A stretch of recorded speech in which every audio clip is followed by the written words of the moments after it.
You have the floor, sir.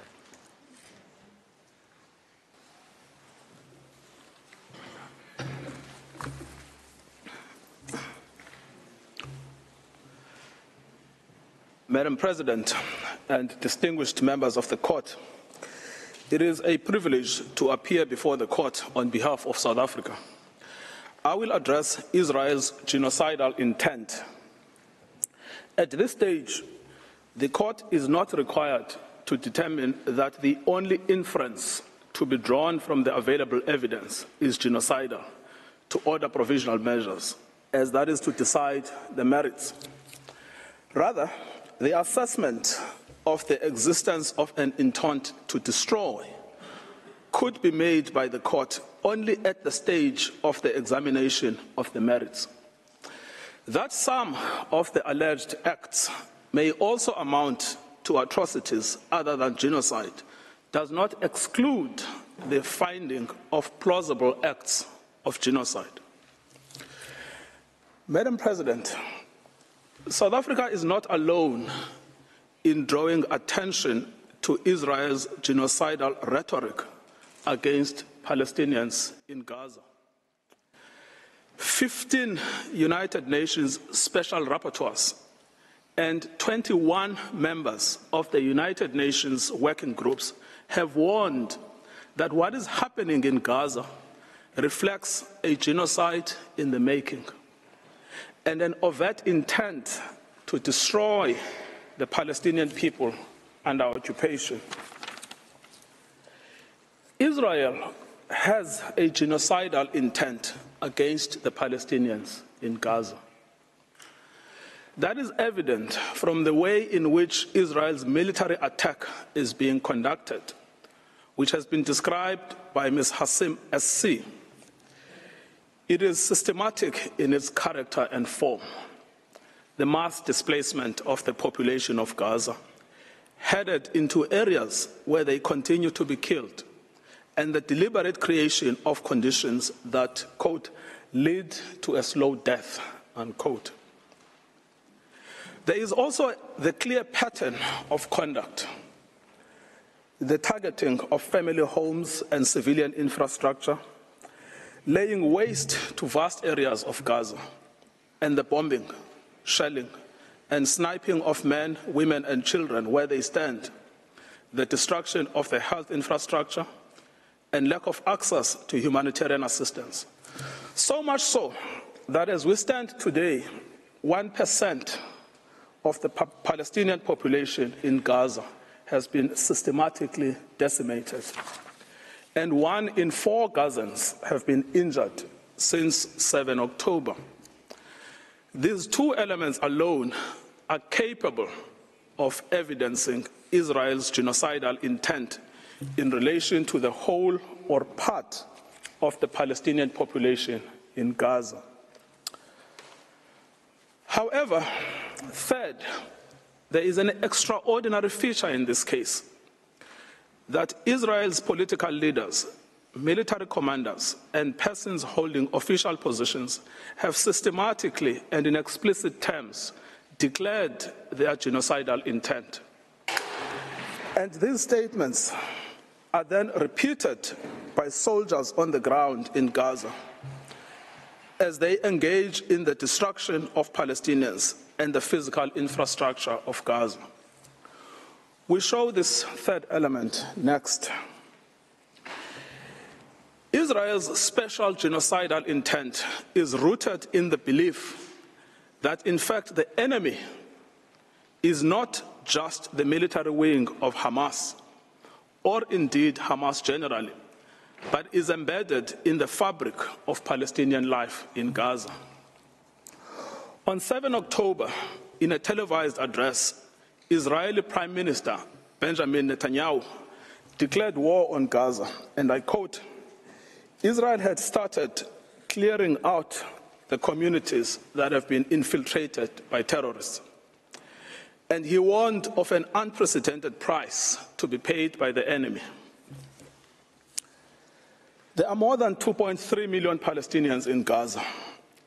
Israel is the occupying power in control of Gaza. It controls entry, exit, and the internal movements of inside Gaza. And qua Prime Minister, Mr. Netanyahu exercises overall command over the Israeli Defense Force and, in turn, the Palestinians in Gaza. Prime Minister Netanyahu, in his address to the Israeli forces on 28 October 2023, preparing for the invasion of Gaza, urged the soldiers to remember what Amalek has done to you. This refers to the biblical command by God to Saul for the retaliatory destruction of an entire group of people known as the Amalekites. Put to death men and women, children and infants, cattle and sheep, camels and donkeys.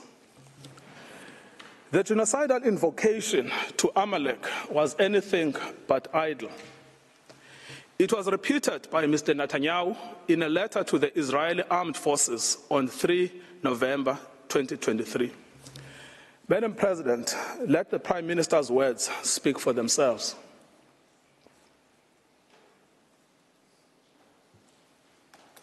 Has done to you, says our Holy Bible, and we do remember and we are fighting our brave troops and combatants who are now in Gaza or around Gaza and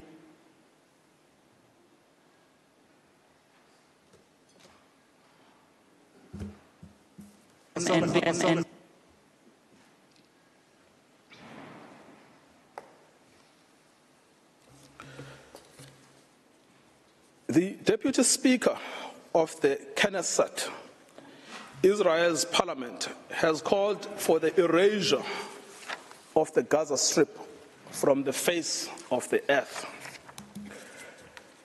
The Defense Force agrees.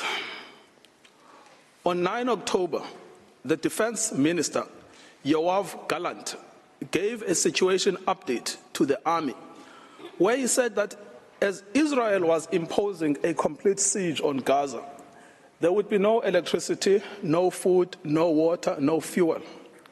Everything would be closed because Israel is fighting human animals.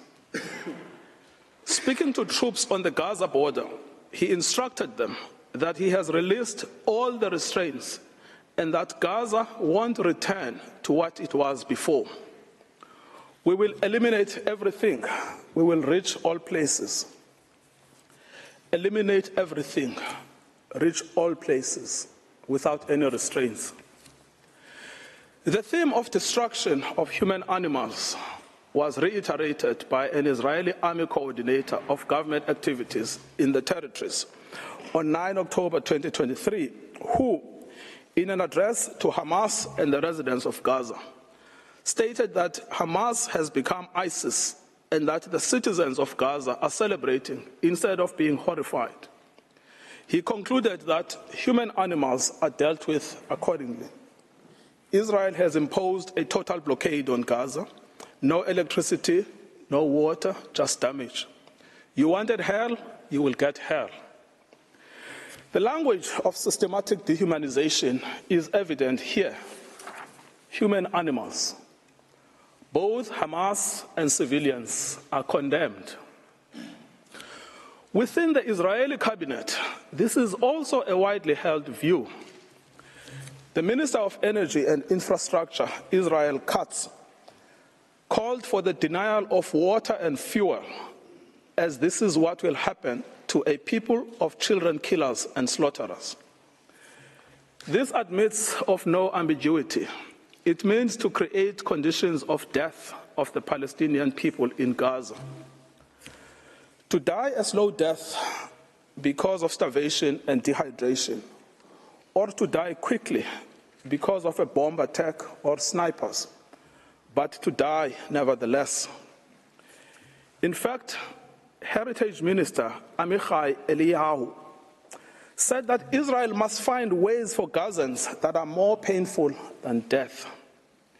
It is no answer to say that neither are in command of the army. They are ministers in the Israeli government. They vote in the Knesset and are in a position to shape state policy. The intent to destroy Gaza has been nurtured at the highest levels of state, as President Isaac Herzog has joined the ranks of those signing bombs destined for Gaza. Having previously noted that the entire population in Gaza is responsible and that this rhetoric about civilians not aware, not involved is absolutely not true, we will fight until we break their backbone. Later attempts by the President and others to neutralize this speech have not altered the sting of his words, which was to tar all Palestinians as responsible for the actions of Hamas. Nor, as I will show below, has it affected how state policy is understood within government. The Minister of National Security repeated the President's statements that Hamas and civilians are responsible in equal measure. On 10 November 2023, in a televised interview, he stated that when we say that Hamas should be destroyed, it also means those who celebrate, those who support, and those who hand out candy. They are all terrorists, and they should also be destroyed. These are orders to destroy and to maim what cannot be destroyed. These statements are not open to neutral interpretations or after-the-fact rationalizations and reinterpretations by Israel. The statements were made by persons in command of the state. They communicated state policy. It is simple. If the statements were not intended, they would not have been made. The genocidal intent behind these statements is not ambiguous to the Israeli soldiers on the ground. Indeed, it is directing their actions and objectives. On 7 December 2023, Israeli soldiers proved that they understood the Prime Minister's message to remember what the Amalek has done to you as genocidal. They were recorded by journalists dancing and singing.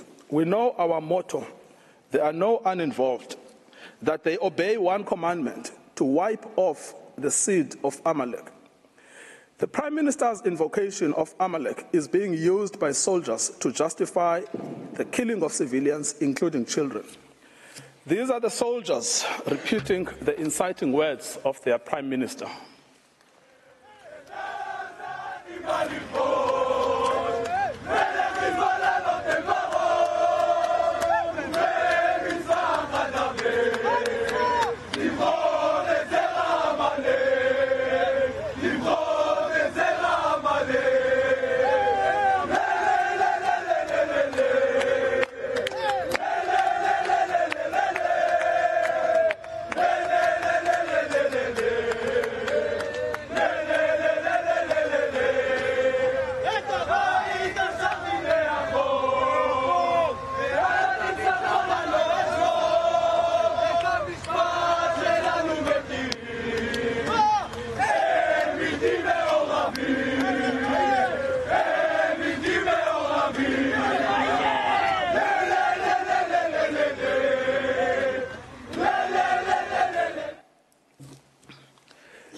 Israeli soldiers in Gaza were filmed dancing, chanting, and singing in November.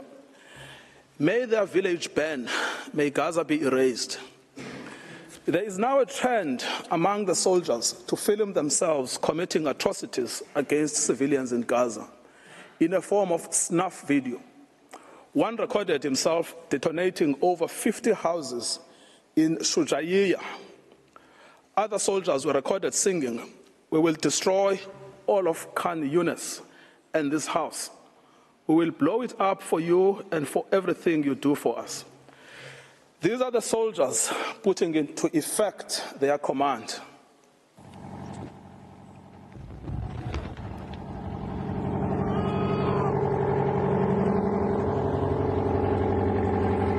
שכונת סג'אעיה ז"ל, נחל עוז, בעזרת השם יהיה לכם.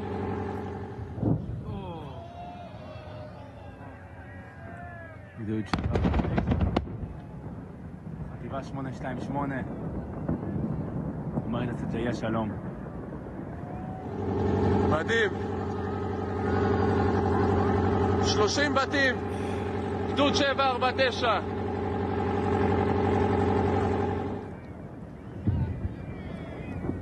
כאן מתחיל הניצחון.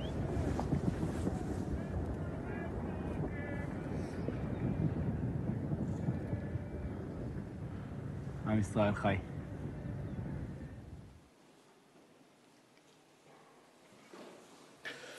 The commanders of the army are also of the same mind.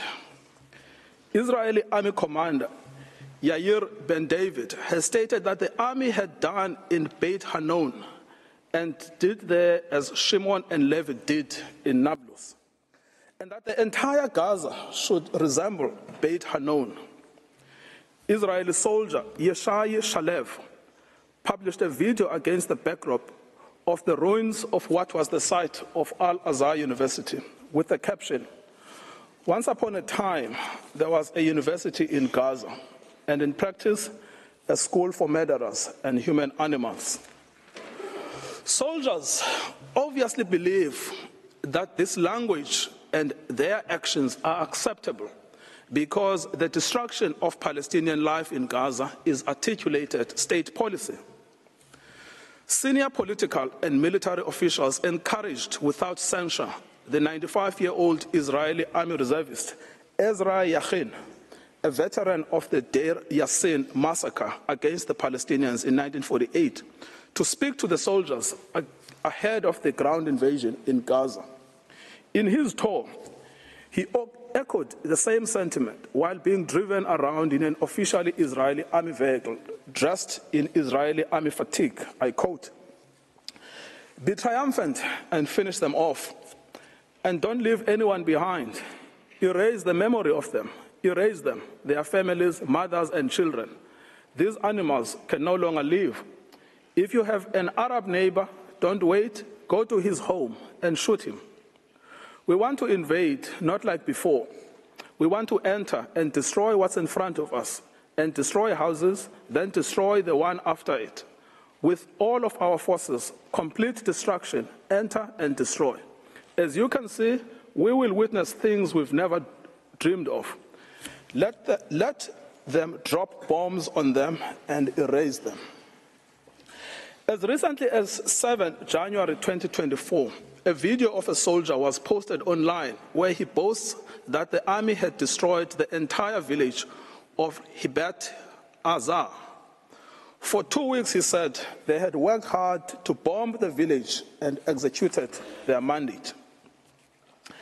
Any suggestion that senior politicians did not mean what they said, much less that the meaning was not understood by soldiers in Gaza, would be without any merit. The scale of destruction in Gaza, the mass targeting of family homes and civilians, the war being a war on children, all make clear that genocidal intent is both understood and is being put into practice. The articulated intent is the destruction of Palestinian life in all its manifestations. The genocidal rhetoric is also commonplace within the Israeli Knesset.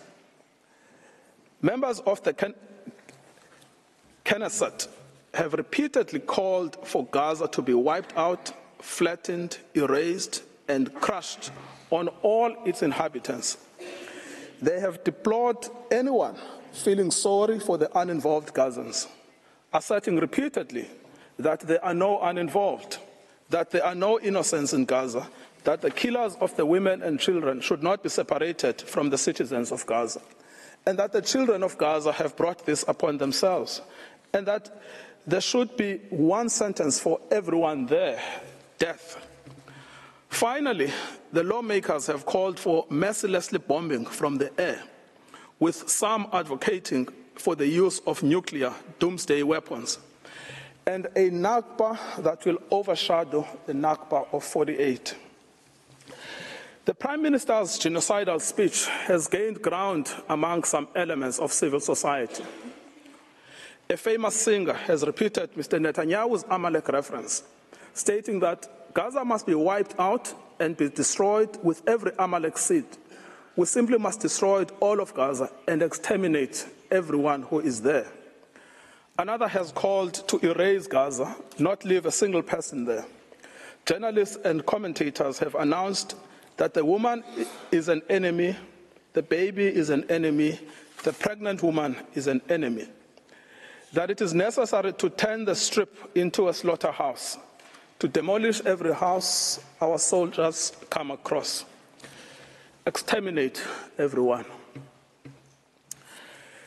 The intentional failure of the government of Israel to condemn, prevent, and punish such genocidal incitement constitutes in itself a grave violation of the Genocide Convention.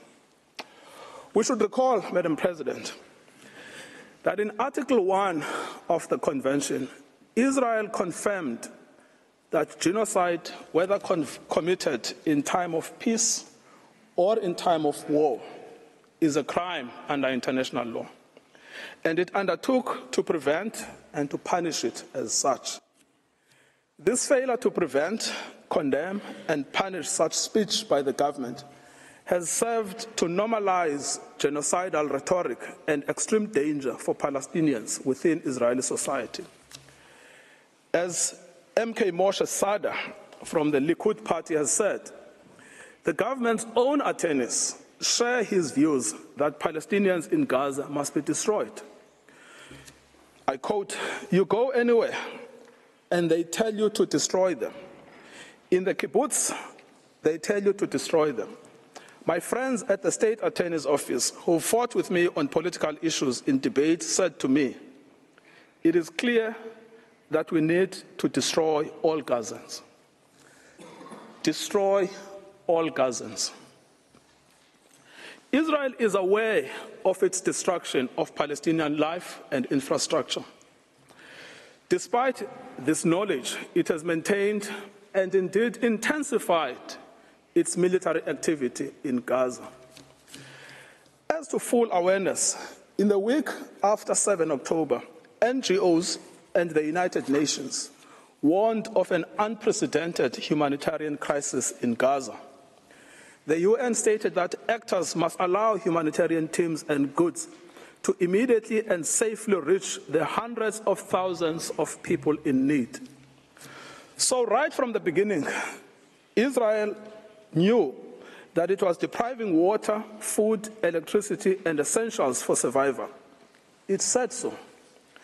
Everything is closed. It has known that it was depriving Palestinians of health care and treatment for injury in the middle of an unprecedented bombardment, of food and water, and of other essentials for survival. This prompted the World Health Organization to say, "We are on our knees asking for sustained, scaled-up, protected humanitarian operations, appealing to all those in a situation to make a decision or influence decision makers to give us the humanitarian space to address this human catastrophe." Despite this knowledge, Israel continues to target infrastructure essential for survival: water and sanitation infrastructure, solar panels, bakeries, mills, crops. It bombs hospitals, decimating the healthcare system. It targets aid workers and the infrastructure of the United Nations. It is because of the policy of Israel that Gaza has become a place of death and despair. In conclusion, Madam President, many propagators of grave atrocities have protested that they were misunderstood, that they did not mean what they said, and that their own words were taken out of context. What state would admit to a genocidal intent? Yet, the distinctive feature of this case has not been the silence as such, but the reiteration and repetition of genocidal speech throughout every sphere of state in Israel.